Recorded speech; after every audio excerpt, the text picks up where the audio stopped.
Discussion. I'm Brady Gaylord. I'm Jackson Hawker. And we're here to discuss our draft day thoughts. So should we just start with the first overall pick? Cam Ward, what do you think? I mean, it was undisputed. I don't think there was anyone else that could have gone first overall. I mean, you can argue Travis Hunter. I don't really see it. I don't think he was the top receiver or corner, and I think it's very unethical for him to be playing both ways. So I actually disagree extensively. So Cam Ward, I knew he was going first overall. We all knew he was going first overall. We did. But to say he's the best player in the draft is absolutely ridiculous. I never said he was the first. I never said he was the best player in the He's the draft. only person who could have gone first overall, is what you said. Because their need was a quarterback, and they were definitely taking a quarterback, and I didn't see another quarterback. Fair point. I would have taken. If the Tennessee general manager would have let his fans watch another year of Will Levis, I think he would have been out of the house next year. So I think that Will Levis is actually a stud for one, but we can get to that another time. For two, Cam Ward is trash, and I think that it's clear that Will Levis is better than Cam Ward. I mean, Cam Ward's draft grade for me is somewhere in the second or third round. I think he's got high upside, but I mean, his weaknesses are just ridiculous. For three, I think that Travis Hunter is a generational talent. At first, I was skeptical. I don't know about him playing both ways, but he even said, I do believe he's a generational talent. If I'm not going to if I'm not playing both ways, I'm not playing in the NFL. I heard him say that, and I think he's the most valuable player in the draft because of that. Travis Hunter is an elite corner. He will be an elite corner. Receiver will be difficult at first, but over years of experience, he's going to become an elite receiver as well, and I think he can be a solid weapon early on. I just don't understand how you think Will Levis is better than Cam Ward. I think they're both kind of in the same road. And if we're talking Cam Ward, I mean, yeah, he had some weaknesses, but he has great pocket presence. He ran an actual NFL-styled offense at Miami. When you look at all the other quarterbacks, they're running RPOs. They're running these schemes that really aren't going to translate to the NFL level. I mean, if you watch Cam Ward, he will go through his progressions. He will start left, go right if needed. And a lot of quarterbacks, they just stick on one side of the field. If you're watching Jackson Dart, there's very few times I saw him read his progressions. Yeah, I think Jackson Dart's an awful quarterback, very awful quarterback. But I also think that Cam Ward's not the greatest. I probably stretched way too far by calling him terrible. He's not a terrible quarterback. He could be a solid player. He's got high upside, like you said. I do think his weaknesses are still pretty bad, though. I think What do you think his weaknesses are, if you want to point those out? Holding on to the ball way too long. And I don't think that's what Caleb Williams did, despite people making that comparison. Well, I feel that's just he has a great pocket presence. I feel like sometimes he can hold the ball too long, but I think you're maybe thinking of Shedeur Sanders a little bit when it comes to holding the ball. That's terrible. I'm taking Shedeur Sanders at the same level as Cam Ward. And you're saying Cam Ward's biggest weakness is holding the ball, yet we're talking about Shedeur Sanders, I think they're both equally the most sacks. I don't think either of them have the most upside. Like, they don't throw the most beautiful balls. I'm just saying, if we're not talking about Geno Smith here. I think Cam Ward would be better than Geno Smith. You think that Cam Ward will be better than Geno Smith? I think he has higher upside than Geno Smith. I think Geno Smith's a top 10 quarterback. You're telling me Cam Ward's going to be a top 10 quarterback? He'll be a top 15 quarterback in his second year. I don't think he'll even have a sophomore slump. We can put this on report. Year? In his second year, he'll be a top. I'll give the top half quarterback to top 16. You don't think there's any quarterback disparity in taking him? You don't think this is the same thing as E.J. Manuel or Johnny Manziel in 2015, where teams just needed a quarterback, so they took him? Johnny Manziel was very late in the draft. He was 22nd pick. I know, that's a late first round. Where did E.J. Manuel go in that draft, like 11th? I mean, that's still a top. The only difference here is the team that needed the quarterback was the first overall pick. I don't think there's any I think if the Titans don't have that pick, I don't know who else is taking them. Maybe the Browns. I'm just saying, with the quarterback class that is coming in next year, I feel like the Tennessee Titans, if they would have done their due diligence and didn't think that Cam Ward would be at least as good, if not better, than the quarterbacks such as Arch Manning, Sam, all these, Arch Manning is too small. So is Sam Levitt, but all these guys that are coming in next year are supposed to be top. Yeah, but draft picks. Says who? Because top draft picks going into the season never really mattered. James Pierce Jr., for one, where did he go? James Pierce only fell because of his attitude. That's not true. His play on the field was phenomenal. His size is ridiculous. He's built like a corner. He is built like a corner. It doesn't matter if his production is the same. No, he is not going to be dominant enough. His production was fine. No, I'll put money on it. He's not going to be that good in the NFL. He's not big enough. He's not going to. Okay, so you'd rather have a guy like Shamar Stewart? I mean, is Michael Williams' attitude the best? Let's be real here. I would far rather have Michael Williams. I'd rather have Nick Scorton. I don't know about Nick Scorton. I'd rather have Mike Green. I disagree with that, to be honest. I'm not the biggest. The only reason he fell is because of his sexual assault, which I'm not condoning. But he only fell because of his sexual assault allegations that Yeah, I have know, I not just been was cleared never the up, but biggest it fan looks of good. Mike It Green. looks like a false accusation. I was just never the biggest fan of Mike Green, to be honest with you. So I mean, Mike Green, the only reason that he was really low is because he was playing in the Sun Belt. Let's be so honest. that's fair. If he was, because when he played teams, he crushed them. And if you saw his Senior Bowl, But I'm a he's big also senior. playing bad I'm a competition. huge. I understand that, but when he played good competition, I'm saying he did well. And when he went to the Senior Bowl, I'm a big Senior Bowl guy. A lot of people aren't, but I think you can find a lot of talent throughout the Senior Bowl. Tank Dell rose in the Senior Bowl, and no one can ever disagree with that because people are worried about size. And I think Tez Johnson. I know this is a little off topic. Tez Johnson will be around that same level as Tank Dell. Yeah, to be honest with you, I don't know. How I to think he respond to slipped way too far. I think So- him. I think Jimmy Horn from Colorado slipped way too far. I had him as a third-round talent, early fourth, late third, early fourth. That's what I had him as. He fell to the fifth to the Panthers. Panthers did a phenomenal job. They're not my best, draft overall, but I think they did a great job giving Bryce Young some weapons in year 3 he's going into now. Hopefully he can put it together. So that's hard for me to argue. I'm not as educated on the Senior Bowl as you are. I mean, if you watch the to be Senior completely Bowl, honest with you. he crushed talents. Okay. I mean, we're talking Greg Zabel. I mean, I you would think agree Greg Zabel is a phenomenal. No, I don't think Gray Zabel was a good pick. Really? I'm not a big Gray Zabel guy. If I'm I being wasn't honest. either, but everyone loves him because I he is so know. versatile. Because he can Yeah. play. I mean, he's played guard and tackle at college. I mean, then Yeah. again, FCS, which I don't really like FCS players coming into the draft because then you have guys like Trey Lance. Carson Wentz. also. Carson Wentz is kind I mean, he of. had I a have rough an debut, asterisk by let's his be name due to honest, injury. And he had a great team around him. I don't want to say that Carson Wentz was all because of That's why I have team an around him. asterisk by him. Because Because Nick Foles was able to carry that team like to a act Super like Bowl. Carson Wentz was this MVP talent and then got injured. He was on an MVP caliber season, but for one, he wasn't going to win it. Two, he didn't deserve to win it whatsoever. The team around him I have to agree. was ridiculous. The O-line was really good for one. I know his The team weapons was weren't the good. Nick greatest. Foles was able to carry that team Exactly. once he fell off and got Nick injured Foles to that scored Super Bowl. 41 points with that team around him in the Super Bowl. That team was just for him. I don't And know. I think it was great coaching as well. Yeah, for sure. But Okay, so let's get on to this. We got to talk about our own teams here. So you know me, I'm a Bears fan. We'll start off with pick 10. We took Colston Loveland. I like it. So personally, I have to start objectively. Mhm. I don't think this is the best pick. You can't reach that high on a player who's not going 10 for one. Maybe try and trade back. We don't know the full extent of the situation, but there you just don't take that low of a prospect at 10. I do like that we took him over Tyler Warren. I think that Okay. Tyler Warren's good. I think that Colston Loveland fits us far better. I think that we needed a receiver. That's what I'm like thinking. Colston Loveland.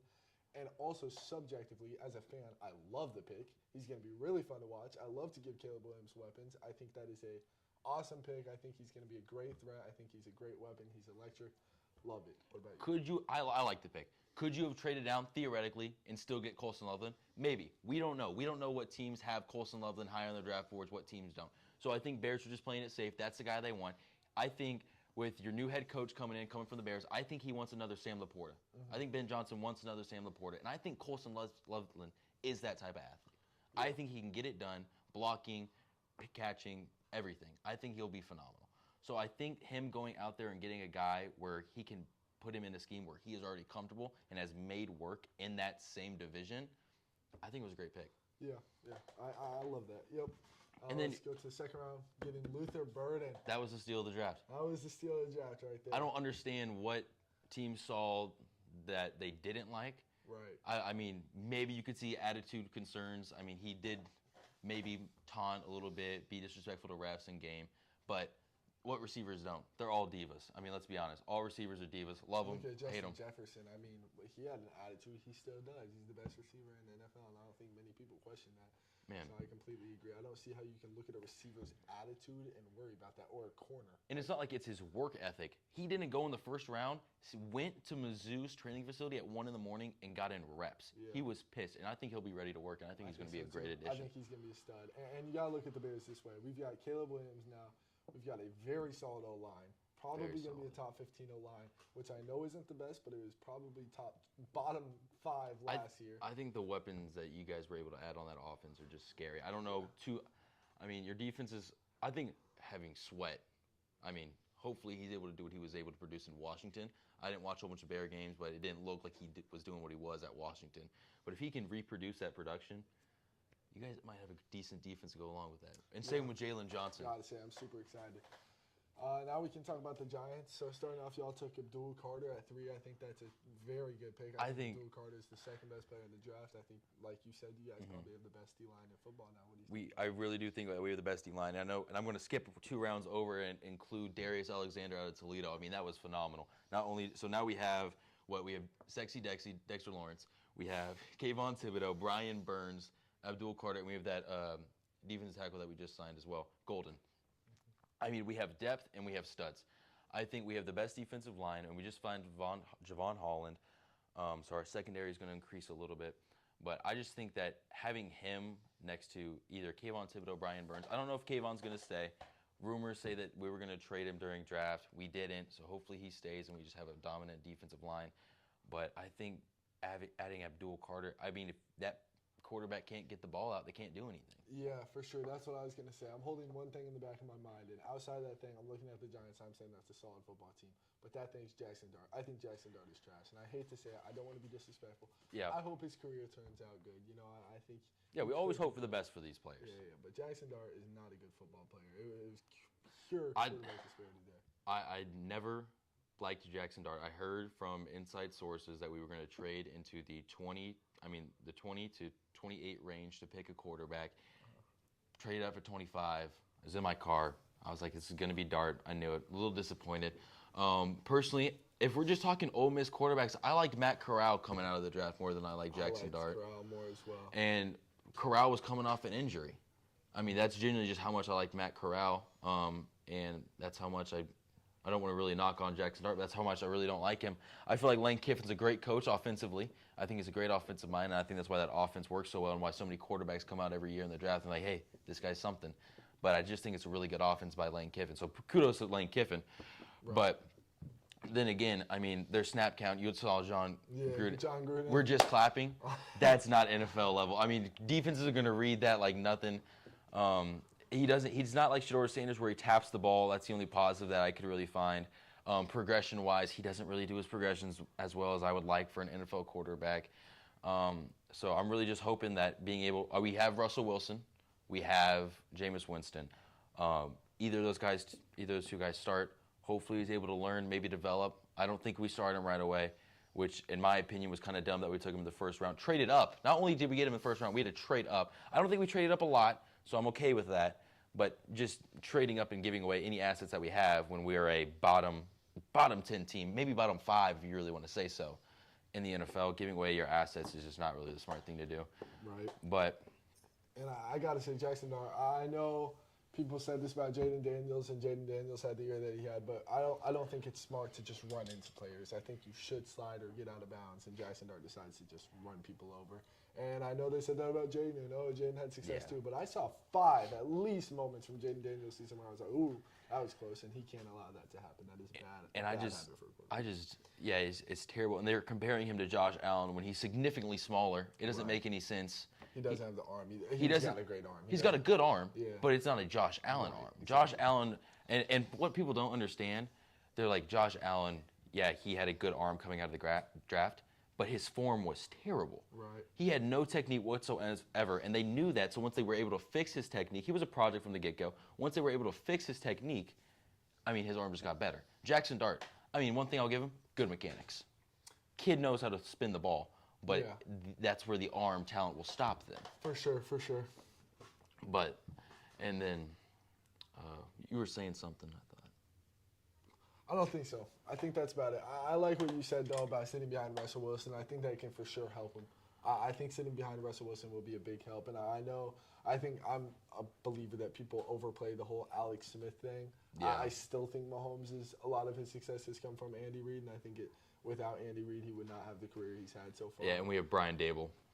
No offense, Brian Dable. Right. I don't know about that making a big impact, but I do think it will help. And if Dart's willing, if he's willing to learn more and he's willing to put that in, I think he can. I feel like the one quarterback who I think, I think the steal of the draft, in my opinion, one of the steals of the draft. I mean, Luther Burden's probably my favorite, but that's just because he's a Missouri kid. I'm going to go with Will Howard. People hate it.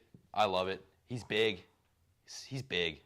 He's not that big. I mean, how tall is he? Like 6'4". 6'4", okay. He's pushing 6'5". I'll give you that. He weighs the same as Josh Allen. Okay. So he's a big guy. He was able to win. He was able to win. I mean, that man was It's- trash, though. Let's be honest. Like, He had there were so many moments. but there's some even- upside You gotta there. look at him in the playoffs. Like, it was like, even then, this guy's team carries him. Like, there was nothing about Will Howard where I'm like, oh, this I kid's don't. good. I see that, but in the same realm, I think that's a lot of trust. I think he trusts. I mean, if you have Jeremiah Smith, I'm throwing a lob all day. That's true. I trust that kid more than anything. He's going to be people are saying he's going to be 100 overall in Madden 26. Yeah. That's outrageous. That's not even. You can't even do that. But they're going to try and do it because he's just that damn good. I mean, they did it with, what's his name? 100 speed to Devin Hester. I don't know why I was forgetting Devin Yeah. Hester, greatest kick returner of all time. And a bear. But, yeah, Chicago Bear right there. But So it may happen. I You mean, never know. I understand. I just understand where you're coming from, but I'm just saying he had a lot of trust into that team, and That's fair. And I feel like he has more upside than people believe. He is the only quarterback in this draft class that I'm aware of. I'll put an asterisk on that to have an 80-yard rushing touchdown. Really? I did not know that. So that's interesting. He has more wheels than He had people an really. 80-yard rushing touchdown. 80-yard What game rushing was it? touchdown. He was at K-State. At K-State. It was right Oh, after that- Martinez okay. left, and he had to step in.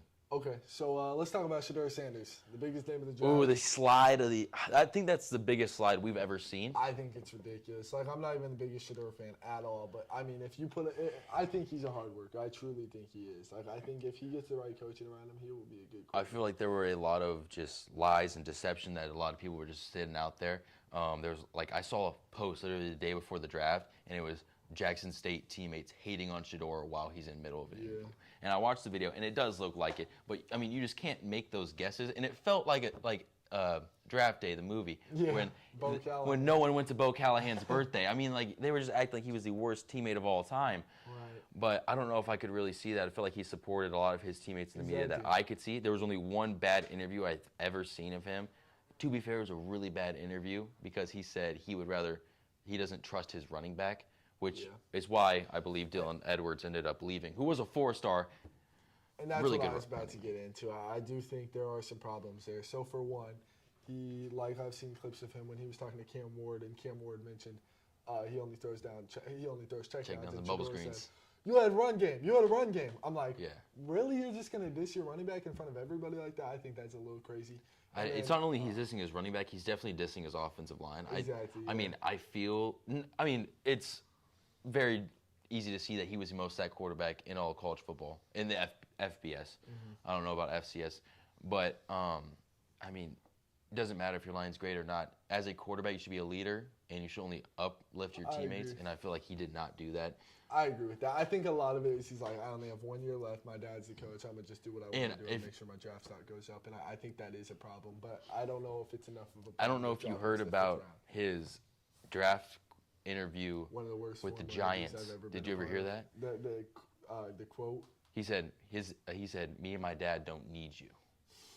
To Brian Dable because he was trying to explain it. This is all I've heard this from an inside source that they had a whiteboard and they were trying to explain plays to him because they give him little bits and pieces of Yeah. the playbook. They were like, explain this to us, show us how you would do it, progressions, everything. And apparently he got flustered, kind of got in his head, didn't really understand it, couldn't do it correctly, and said, I don't need you guys. Me and my dad don't need you. That's crazy. Yeah, and I don't know if you saw the quote that's been going on, where it's from an anonymous head coach, and he said, one of the worst formal interviews I've ever been a part of. And there's a few more things, and then he says he's just not that good, which I just thought was crazy. I think that is a very, very scary thing to hear if you're a Shedeur Sanders fan. So I think a lot of fans out there might be mad. I'm gonna say I think we should leave it there. And with the think we Browns should. quarterback room, I think that's for the That is to a decide- terrible to decide quarterback how that's room. gonna turn out. So thank you guys for watching. Yep.